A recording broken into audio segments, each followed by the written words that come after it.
congressistas, bem-vindos a mais uma palestra do CONCAF.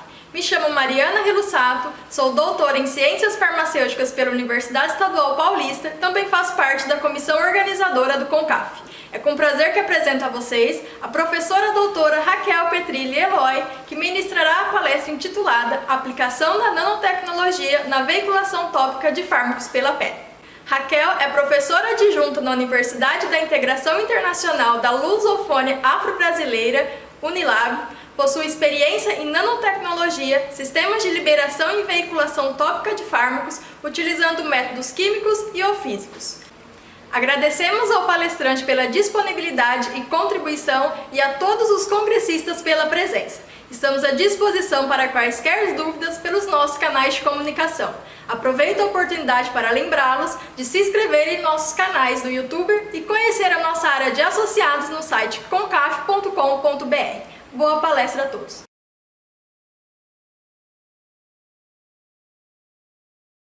Olá a todos, convidada pela comissão do CONCAF, do Congresso de Ciências Aplicadas à Farmácia, para apresentar a palestra de aplicação da nanotecnologia na veiculação tópica de fármacos pela pele. Eu sou a professora Raquel Petrilli Eloy, contextualizando um pouquinho aí da minha formação. Eu sou graduada em farmácia pela Faculdade de Ciências Farmacêuticas de Ribeirão Preto, que foi também onde eu fiz meu mestrado, uma parte do meu doutorado e o meu pós-doc. Uma parte sanduíche do meu doutorado foi realizada na Ohio State University. Hoje, eu sou docente da Unilab, a Universidade da Integração Internacional da Lusofonia Afro-Brasileira. A Unilab, ela tem campus, tem sedes, né, no Ceará e na Bahia. Nós estamos aqui no Ceará, na cidade de Redenção, que fica a aproximadamente 60 quilômetros da cidade de Fortaleza. São 3 campi que abrigam mais de 6 mil alunos. Muitos deles, né, uma grande parte dos nossos alunos são alunos internacionais, provenientes de países da CPLP, né, os países que falam a língua portuguesa. E nós temos aqui, né, um dos campi da cidade de Redenção, que é o campus das Auroras, que é onde ficam principalmente, né, os laboratórios da nossa área, as salas de aula do curso de farmácia propriamente dito. Então, para quem estiver aqui na região e tiver interesse de conhecer um pouquinho sobre o nosso curso, sobre a nossa faculdade, fiquem à vontade para me mandarem um e-mail e fazerem uma visita para nós. Então, nessa palestra, eu vou começar com uma pergunta, né? Por que utilizar a via tópica ou transdérmica? Então, basicamente, quando nós pensamos em via tópica ou via transdérmica, nós podemos pensar em algumas possibilidades. Nós podemos pensar nessa via como um tratamento alternativo. Então, um indivíduo, por exemplo, que tem um câncer de pele, né, como ilustrado aqui nessa imagem, esse indivíduo, ao invés de utilizar aquele quimioterápico convencional, a cirurgia, a radioterapia, ele poderia utilizar um tratamento alternativo pela via tópica, por exemplo. A opção de via tópica e também transdérmica também pode ser utilizada como tratamento em associação. Então, quando o indivíduo faz uma cirurgia, remove o tumor e dali faz um tratamento tópico no local do tumor, né, da remoção, facilitando, então, e melhorando a eficácia do tratamento. Quais são os nossos principais entraves quando a gente considera a via tópica ou transdérmica? Significa que nós temos que vencer a barreira cutânea, ultrapassar essa barreira do extrato córneo.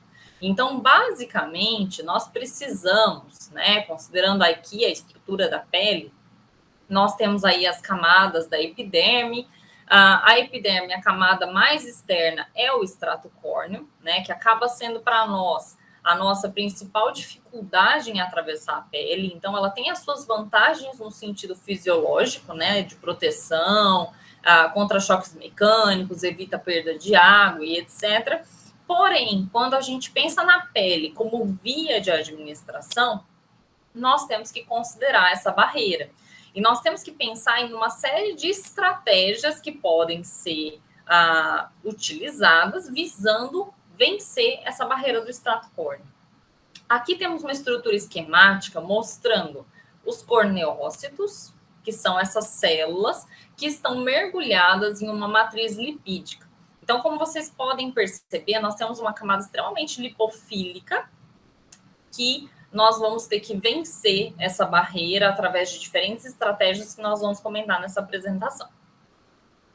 Então, quais são os principais fatores que vão afetar a penetração e permeação cutânea de fármacos? Então, basicamente, o estado da pele, a idade da pele, fluxo sanguíneo local, aonde está sendo aplicado esse medicamento, essa formulação farmacêutica, o metabolismo da própria pele, né, que nós não podemos esquecer.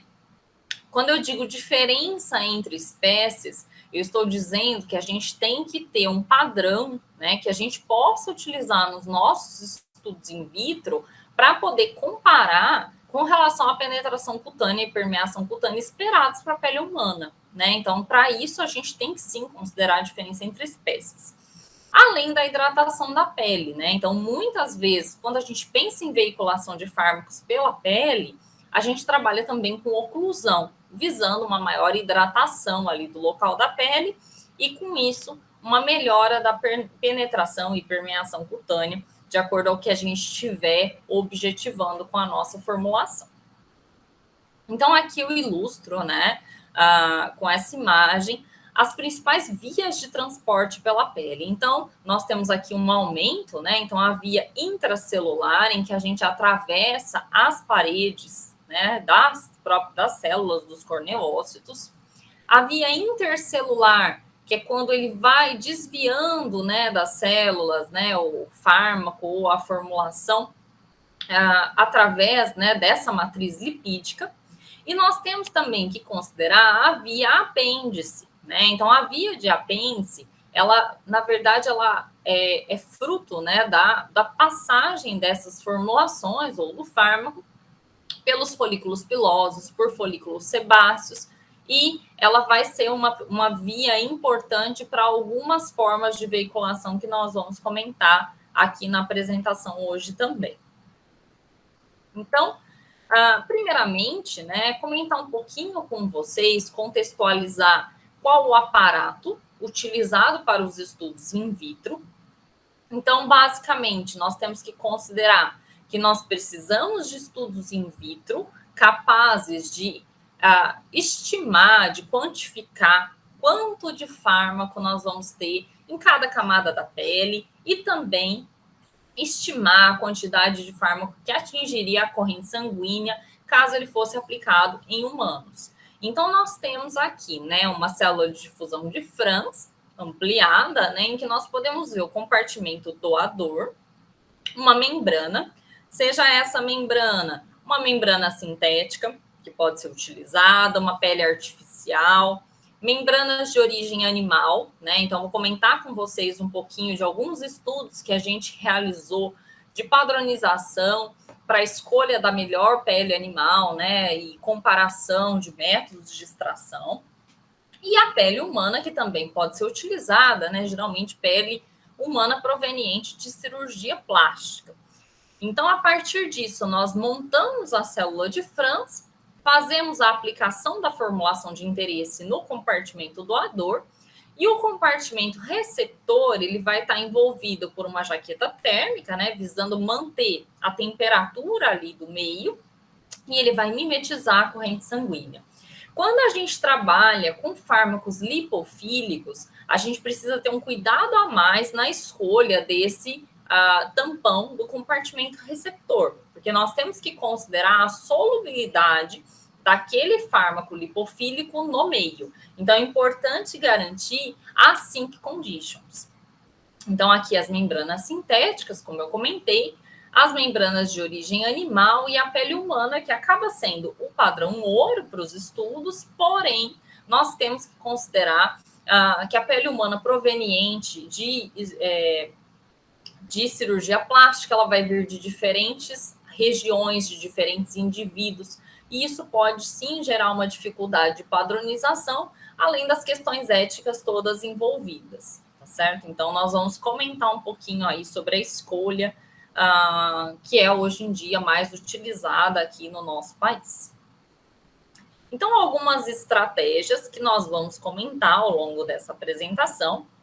Eu vou começar falando rapidamente sobre os promotores de absorção, depois eu vou seguir para nanotecnologia e métodos físicos, sendo que a gente pode ter associação ou não entre esses fatores. Então, basicamente, quando nós pensamos em promotores de absorção, né, nós temos que considerar aqueles, né, que geralmente agem pela desorganização do extrato córneo e, com isso, diminuição do efeito barreira. Nós temos uma série de tipos, né, de promotores de absorção que podem ser utilizados, inclusive esses promotores de absorção, eles podem sim estar presentes em formulações nanotecnológicas. Basicamente, ele tem que ser farmacologicamente inerte, né, idealmente, não tóxico, não irritante, não alergênico, que possua uma ação imediata na desorganização do extrato córneo e, uma vez removido, a pele deve se recuperar. Não se espera, né, que ele cause perda de fluidos corporais, ele tem que ser compatível com o fármaco que está sendo utilizado, com outros adjuvantes da formulação. Com isso, também tem que ser um bom solvente para os fármacos, né, que a gente estiver utilizando, e cosmeticamente aceitável. Com isso, a gente tem uma série de tipos, né, que vão variar os seus usos de acordo ao nosso objetivo, né? Alguns mais utilizados aí na indústria veterinária, outros utilizados na indústria humana. Quando nós pensamos no promotor de absorção e a gente insere o conceito de nanotecnologia, e nós estamos pensando em via tópica, esses dois assuntos, eles acabam, de certa forma, se unindo, né? Então, muitas vezes nós vamos ter nanotecnologia, nanopartículas, diferentes tipos de nanopartículas que contêm promotores de absorção. Então, aqui, eu vou contextualizar para vocês alguns dos trabalhos que a gente tem realizado, né, no nosso grupo de pesquisa, com formulações lipídicas, né? Então, as formulações lipídicas, elas têm uma série de vantagens quando a gente pensa na penetração cutânea, justamente por serem biocompatíveis, por conta dessa facilidade, né, de penetração cutânea. Então, vou trabalhar aqui nessa apresentação com cristais líquidos, basicamente, e lipossomas. Não significa que a gente não possa utilizar sistemas poliméricos, inclusive nós temos alguns estudos no grupo em andamento, não significa que a gente não possa utilizar outros sistemas de liberação, mas eu vou focar nos trabalhos que já estão publicados e que são principalmente com nanopartículas líquido-cristalinas e lipossomas. Então, basicamente, né, para definir, né, o que são fases líquido-cristalinas são um estado intermediário entre o sólido cristalino e o líquido isotrópico, e que possuem aí, né, de acordo à concentração, quando nós estamos pensando em cristais líquidos liotrópicos, nós temos uma série de variações, de possibilidades de fases líquido-cristalinas que podem ser formadas. Então, nós temos, primeiramente, a fase lamelar, né, que é caracterizada pela menor concentração dos agentes, né, presentes, dos agentes tensoativos e etc., que em microscopia de luz polarizada são caracterizadas, né, justamente pela presença dessas cruzes malteses. Então, a primeira etapa, geralmente, quando nós estamos trabalhando com cristais líquidos, né, além do preparo, claro, da formulação, é a investigação do indicativo da presença da fase líquido-cristalina por microscopia de luz polarizada. Então, a fase lamelar, ela apresenta o desvio do plano da luz polarizada e nós observamos essas imagens quando a gente está trabalhando com fase lamelar. Já a fase cúbica, né, ela é um arranjo tridimensional de canais congruentes de um determinado solvente, como, por exemplo, a água. Ela se apresenta sem desviar o plano da luz polarizada, né? Então, são imagens isotrópicas, por isso que não aparece nenhuma imagem de microscopia aqui. Porque quando a gente observa no microscópio de luz polarizada, a fase cúbica, nós não vemos estruturas que desviam o plano da luz polarizada, gerando essas imagens, como eu estou mostrando na fase lamelar.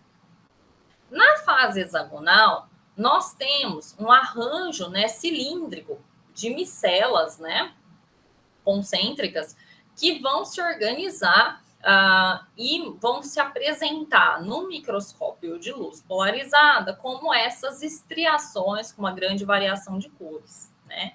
Então, quando a gente observa a fase líquido-cristalina, a primeira coisa que a gente faz é a microscopia de luz polarizada para depois seguir para outras análises, confirmando, então, a fase líquido e cristalina em que a nossa formulação se encontra. Então, aqui eu trago, né, um primeiro trabalho do grupo, né, em que nós trabalhamos com fotossensibilizadores para veiculação tópica, pensando justamente em terapia fotodinâmica. Nós trabalhamos com diferentes formulações de fase cúbica, fase hexagonal e também, né, fase lamelar. E o que nós pudemos observar, né, aqui inicialmente na microscopia de luz polarizada, essa imagem mostrada, indicada pela letra A, ela apresenta uma fase lamelar, como vocês podem ver, né, pela presença das cruzes de malta. Já na fase B, na imagem B, nós já vemos uma outra formulação com características de fase hexagonal. E para que a gente trabalhe, né, com as nanodispersões, é preciso aplicar uma energia proveniente justamente de um ultrassom de haste, né, que vai ser capaz, então, de nanodispersar essas formulações, gerando, então, um aspecto, né, de gotículas, quando a gente observar no microscópio, e quando a gente fizer as caracterizações por tamanho de partícula, nós vamos observar, geralmente, partículas da ordem nanométrica, né? Então, esse é o nosso objetivo quando a gente está trabalhando com nanodispersões de cristais líquidos.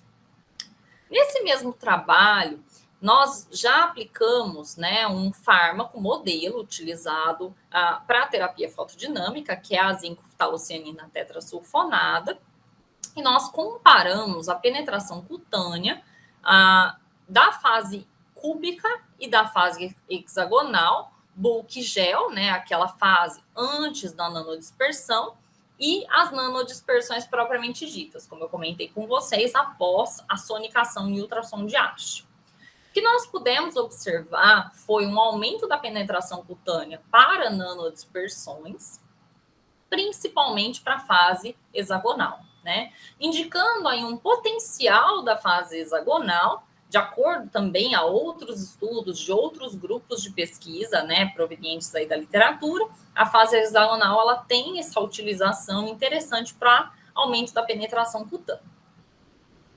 Baseado nisso, nós decidimos utilizar diferentes composições de formulação, né, contendo monoleína, que é um lipídio, né, muito utilizado para cristais líquidos, né, para a formação de fases líquido-cristalinas. Nós desenvolvemos esses cristais líquidos contendo clorina, contendo derivados de clorina sintetizados em um dos nossos parceiros, e nós pudemos caracterizar novamente esses cristais líquidos, né, bulk gel, contendo a fase líquido-cristalina hexagonal. Após a nanodispersão, né, são vistas pequenas gotículas aqui no sistema.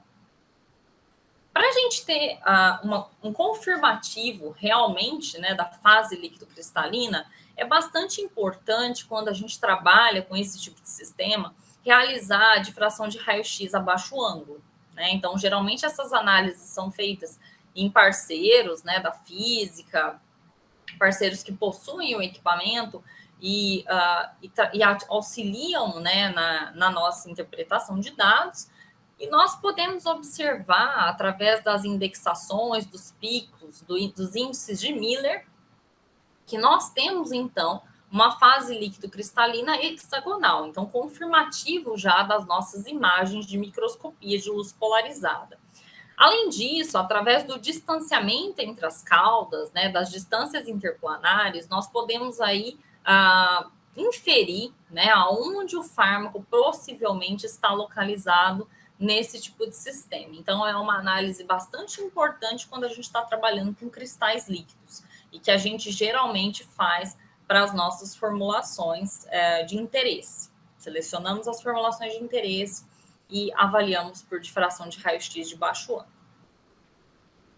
Nesse mesmo trabalho, nós avaliamos a penetração cutânea, né, utilizando a pele de orelha de suínos. Vou comentar um pouquinho mais sobre a escolha da pele no próximo trabalho. E, basicamente, nós comparamos um controle, né, uma formulação que tem um potencial agente promotor de absorção e a nanodispersão de cristal líquido. Então, o controle polietileno glicol e a nanodispersão de cristal líquido contendo clorina, o que nós pudemos observar quantificando o fármaco no extrato córneo e na epiderme viável foi que a nanodispersão ela foi capaz de aumentar bastante, né, e significativamente a penetração cutânea da clorina.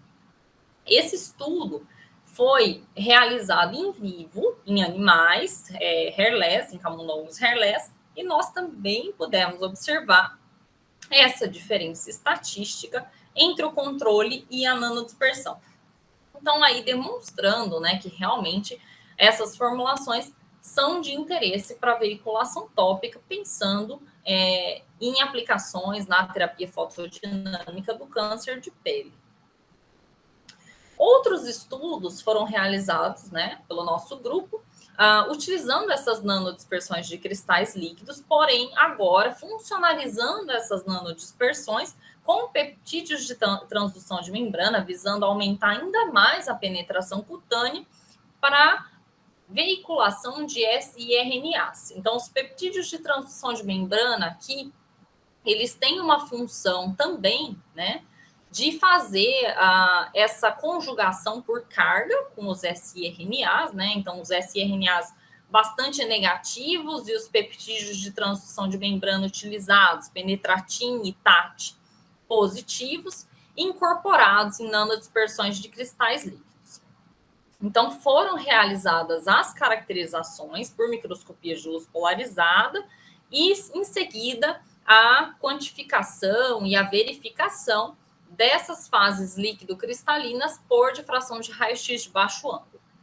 O que nós pudemos observar é que algumas imagens, né, realmente trazem para nós uma área de transição entre fase cúbica e fase hexagonal, enquanto outras já nos trazem fase hexagonal propriamente dita, baseado aí nas distâncias interplanares e nos índices de Miller obtidos.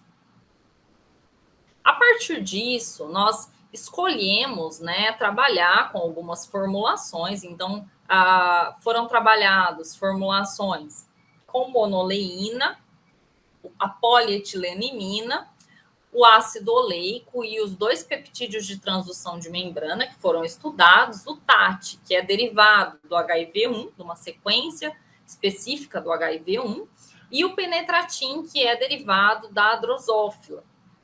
Nós pudemos, né, constatar uma diferença significativa de transfecção celular quando nós trabalhamos com as formulações contendo monoleína, ácido oleico PEI e os 2 peptídeos de transdução de membrana, indicando aí, né, que a presença da nanopartícula contendo promotores de absorção, contendo também um polímero, né, de carga positiva, comumente utilizado para veiculação de siRNAs, foi capaz, então, de propiciar o uptake adequado em células da linhagem L929. Essas células também foram avaliadas por microscopia de fluorescência, visando compreender melhor quais formulações nos traziam uma maior intensidade de fluorescência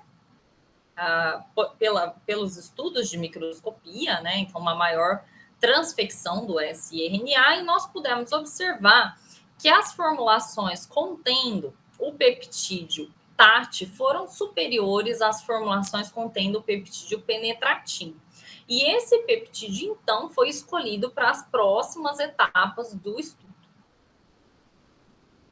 Aqui eu trago uma imagem de pele de um estudo in vitro realizado utilizando pele de orelha de suínos, e o que nós pudemos observar foi a variação significativa da penetração cutânea quando nós comparamos o peptídeo sozinho em presença de siRNA, por exemplo, a formulação na ausência do peptídeo e a formulação na presença do peptídeo e siRNA, que foi a que apresentou uma maior penetração cutânea para camadas mais profundas da pele.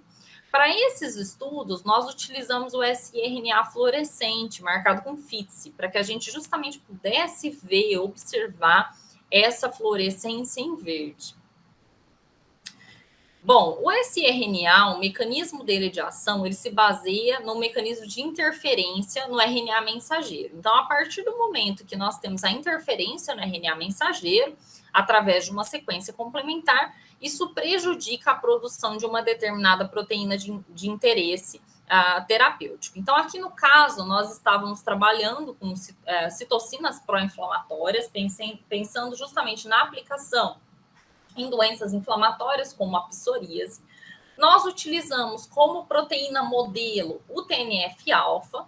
Então, em vivo, nós realizamos a indução de psoríase, né, de um quadro inflamatório característico de psoríase, nos camundongos hairless, com a devida aprovação do Comitê de Ética, como consta no artigo, e nós pudemos aí comparar diferentes formulações contendo a polietilenimina, o TAT e o siRNA, tanto o siRNA específico TNF-alfa, quanto o siRNA scrambled.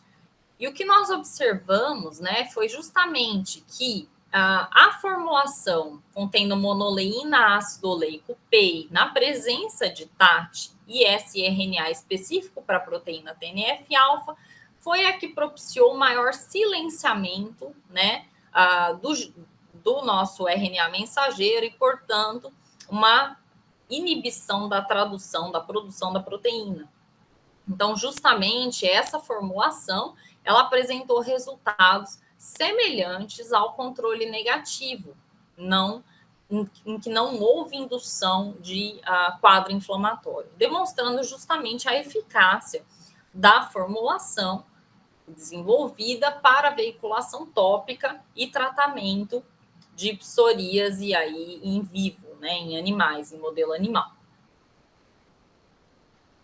Então, nós temos, a partir disso, né, nós identificamos alguns entraves, né, nos nossos estudos, e que são entraves em geral, e nós decidimos estudar um pouco mais sobre isso. Então, a padronização do método de extração de pele é uma dificuldade, geralmente encontrada nos grupos de pesquisa que trabalham com pele. A quantificação do fármaco nas camadas da pele também é uma dificuldade, e a melhora da penetração cutânea, né? Então, nós decidimos aí trabalhar com esses itens. Então, pensando inicialmente na padronização do método, nós publicamos esse artigo em que nós avaliamos os parâmetros críticos da penetração e permeação cutânea, utilizando diferentes modelos de pele animal. Então, basicamente, né, como eu comentei, a pele humana, ela é o padrão ouro, porém, nós temos algumas dificuldades, né? Além da obtenção, necessidade de comitê de ética, nós também temos dificuldade de padronização, visto que nós vamos ter indivíduos diferentes, com peles de regiões diferentes provenientes da cirurgia plástica, com estados de hidratação diferentes, com espessuras relativamente diferentes, e isso vai dificultar os nossos estudos, né? Dificultar a padronização para que a gente possa realmente avaliar formulações de interesse. Então, a partir disso, a pele de orelha de suínos ela acaba sendo uma estratégia interessante.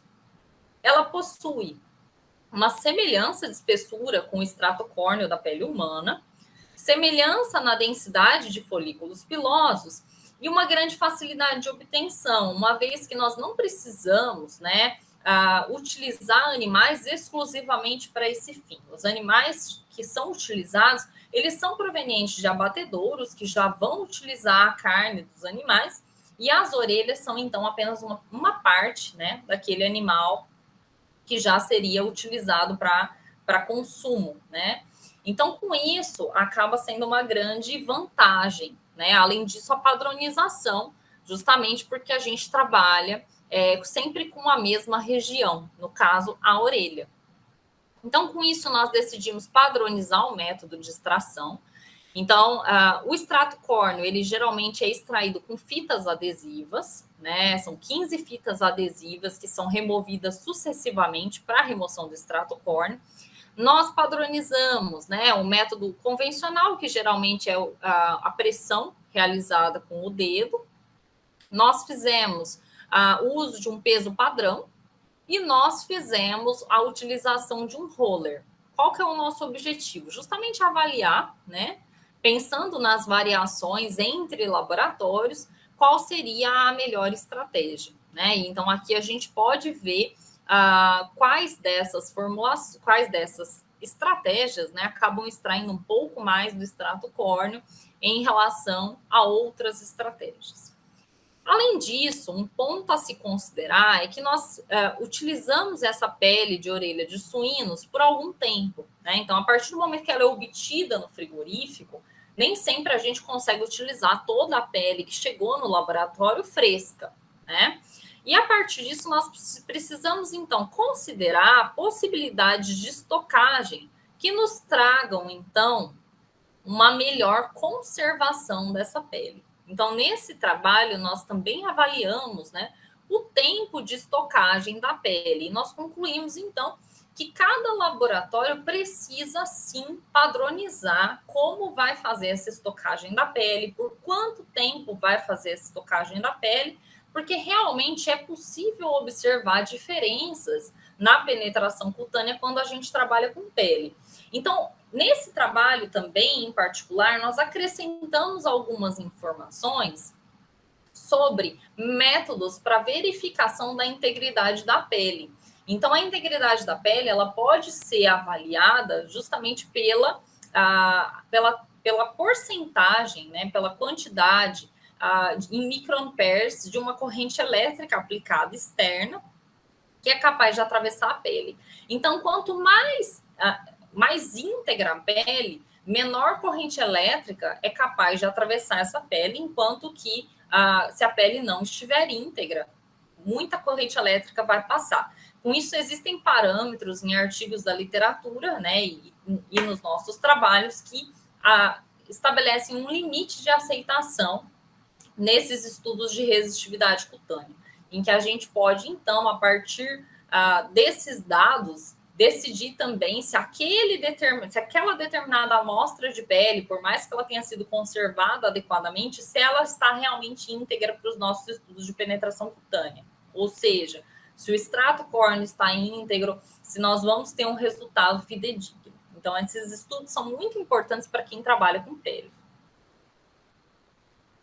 Nós também temos um desafio que é a quantificação. Então, para alguns fármacos, nós podemos trabalhar com métodos de extração mais simples, né? Utilizando solventes orgânicos, como, por exemplo, metanol, acetonitrila, capazes já propriamente de fazer a precipitação de uma série de proteínas interferentes presentes na pele. Outros fármacos, como, por exemplo, o 5-fluorouracil, o 5-fluorouracil, ele tem a dificuldade de ser um fármaco extremamente hidrofílico. E para que a gente possa utilizar uma coluna comumente utilizada em laboratório, que é a RPC18, nós precisamos aí trabalhar um método de quantificação, de forma a eliminar os interferentes da pele. Então, aqui eu trago a imagem da pele, sem nenhum tratamento prévio, em que nós observamos uma pele sem 5-fluorouracil, a quantidade de interferentes que a gente tem nessa pele no cromatograma, que inviabilizaria a dosagem adequada do 5-FU. Então, pensando nisso, nós desenvolvemos um método de extração com acetato de etila, evaporação de acetato de etila e ressuspensão, filtração, utilizando o padrão interno timina, que tem uma estrutura semelhante ao 5-fluorouracil, porém tempo de retenção bastante diferente. E nós pudemos observar uma boa resolução do pico de 5-fluorouracil nessas amostras de pele com esse protocolo de extração. Nós também pudemos observar, tanto nos estudos intradia como interdia, uma adequada exatidão e precisão, além de recuperação de 5-fluorouracil de pele próxima de 100%, indicando, então, que o nosso método de quantificação de 5-fluorouracil em amostras de pele poderia ser útil para as quantificações de diferentes formulações contendo 5-fluorouracil para veiculação tópica. A partir disso, foram desenvolvidas formulações visando o tratamento de carcinoma celular escamoso. Então, o carcinoma celular escamoso, ele possui como grande marcador da malignidade a presença do receptor de crescimento epidermal, o EGFR. Então, nós temos que, da literatura, né, um anticorpo, o cetuximab, que tem uma capacidade de se ligar ao EGFR. Para isso, nós decidimos, então, realizar uma estratégia de funcionalização de ligação covalente em lipossomas pré-formados.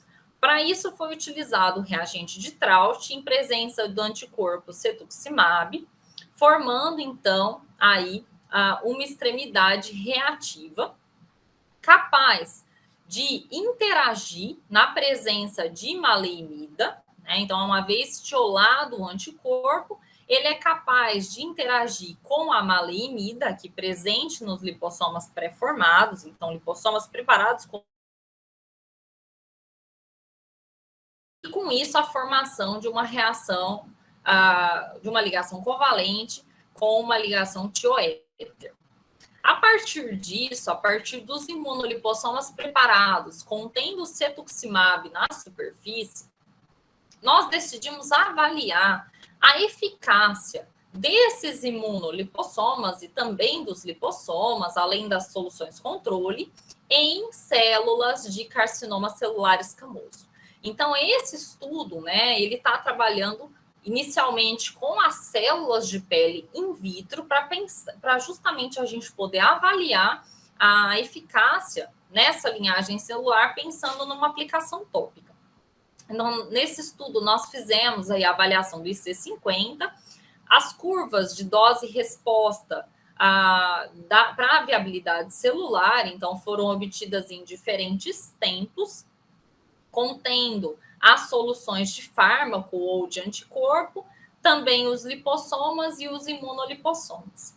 O que nós pudemos observar foi uma característica dose-dependente da toxicidade, então, quanto maior a concentração das formulações contendo 5-fluorouracil, mais tóxicas, mais citotóxicas para a linhagem celular, além do tempo de aplicação, que também foi bastante importante para reduzir o IC50 e propiciar, então, resultados mais promissores. A partir disso, nós tínhamos uma grande dificuldade. Nós tínhamos um imunolipossoma com um fármaco hidrofílico que precisava atravessar a barreira da pele. Então, para isso, nós decidimos, então, fazer uma combinação de estratégias, né, da nanotecnologia na presença de métodos físicos para justamente avaliar a penetração cutânea e a eficácia no tratamento de tumores cutâneos. Então, basicamente, a iontoforese ela é uma técnica baseada na aplicação de uma corrente elétrica de baixa intensidade, da ordem de mais ou menos 0,5 mA, para facilitar a penetração cutânea de fármacos e de formulações, nanopartículas carregados ou não através da pele. Então, essa técnica, ela se baseia na presença de um ânodo de um cátodo. Nós geralmente trabalhamos com eletrodos de prata, cloreto de prata. O ânodo, ele é o eletrodo de carga positiva, O cátodo, o eletrodo de carga negativa, quando nós estamos trabalhando com formulações carregadas positivamente ou negativamente, nós podemos trabalhar pelo mecanismo de eletromigração. Ou seja, nós aplicamos a formulação naquele eletrodo de mesma carga e a repulsão elétrica vai justamente facilitar a passagem através das camadas da pele. Já se nós estamos trabalhando com formulações de carga neutra, nós também podemos lançar mão do uso da iontoforese justamente pelo fluxo convectivo de solvente que acontece do ânodo para o cátodo. Então, nesse caso, quando nós estamos trabalhando com formulações neutras, né, eletricamente neutras, nós fazemos a aplicação da iontoforese anódica. Então, existem já, né, alguns dispositivos comerciais disponíveis, né, como, por exemplo, o Iogel, essa imagem vinda do nosso review, em que nós tratamos aí sobre vários métodos físicos. Então, a iontoforese é um dos métodos físicos utilizados, mas nós também temos outros métodos físicos. Nesse artigo mesmo, nós trabalhamos com sonoforese, com microagulhamento, e ela justamente funciona, né, baseado nesse gradiente de carga aplicado na pele. Então, existem alguns fatores que influenciam a iontoforese. Basicamente, a carga do fármaco ou da nanopartícula, como eu comentei com vocês, que vai ser fundamental para a gente escolher o tipo de iontoforese que nós vamos utilizar, a concentração, o tempo de aplicação, a estabilidade dessa nanoformulação frente à corrente elétrica e a concentração de outros íons ali naquele mesmo sítio de aplicação. Então, aqui eu mostro aquele aparato que eu comentei nos primeiros slides, né, o aparato da célula de difusão de Franz, modificado, justamente para que a gente possa fazer a aplicação da penetração cutânea passiva, a avaliação da penetração cutânea passiva, aqui uma pele de orelha de suínos, e também frente à iontoforese, em que nós temos os eletrodos de prata e cloreto de prata. Aqui na imagem 2, nós temos um animal Swiss nude, né? Ele é sem pelos, e esse animal, ele está anestesiado, ele possui um tumor que está sendo tratado com a utilização da iontoforese. Então, justamente para ilustrar os nossos estudos. Então, basicamente, nós temos, para quantificar o fármaco em pele e no compartimento receptor, a utilização de técnicas já padronizadas, né? O modelo de pele de orelha de suínos, a pele foi dermatomizada em 700 micras. No extrato córneo, como eu comentei, nós fazemos a remoção de 15 fitas adesivas sucessivas, utilizando extração com solvente adequado, justamente por aquele método que eu mostrei para vocês no artigo, da quantificação do 5-fluorouracil. Para a quantificação do fármaco na epiderme mais derme, ou seja, na epiderme viável, onde realmente se situam os tumores cutâneos, né, nós fazemos a extração da pele através do uso de solvente orgânico, ultraturrax, ultrassom e etc. Já o compartimento receptor, ele vai mimetizar a corrente sanguínea, a exposição sistêmica, e podem ser utilizadas, né, alterações no solvente, liofilizar, concentrar a amostra para justamente a gente conseguir fazer a quantificação adequada. Então, esse trabalho, né, gerou um artigo em que nós comprovamos a eficácia no tratamento de cânceres de pele com imunolipossomas contendo 5-fluorouracil comparado à injeção subcutânea. Então, como é de se esperar, os imunolipossomas, eles têm essa característica de targeting, e por isso, targeting para um determinado receptor, no caso, o receptor EGFR. Por isso, eles são muito utilizados na literatura, né? Os trabalhos que existem em maior quantidade na literatura são para administração sistêmica. Nesse trabalho, nós realizamos aí, né, pela primeira vez, a avaliação do uso de imunolipossomas para penetração cutânea, para aplicação na via tópica. E nós pudemos observar uma uma diferença significativa na penetração cutânea passiva e com iontoforese para as diferentes formulações estudadas. Então, basicamente, nós estudamos a solução de 5-fluorouracil, o lipossoma e o imunolipossoma. E o que nós pudemos observar, então, foi que a iontoforese, ela foi, sim, capaz de aumentar bastante a quantidade de fármaco presente na epiderme viável. Nós também pudemos observar que a solução, ela foi capaz de propiciar uma maior penetração cutânea, né? E isso nos gerou interesse até das próximas etapas que serão apresentadas do trabalho. Além disso, um resultado interessante, né, que provavelmente está ligado à presença do EGFR na pele, é justamente que o imunolipossoma ele é capaz de causar uma diferença estatisticamente significativa em relação ao lipossoma. Então, aí já indicando, né, que o imunolipossoma ele causa um aumento na penetração cutânea na epiderme viável, mas ele não gera quantidade de fármaco presente na solução receptora, o que pode nos indicar aí uma redução da exposição sistêmica ao agente quimioterápico. Esse estudo foi realizado com camundongo SUS-NUD.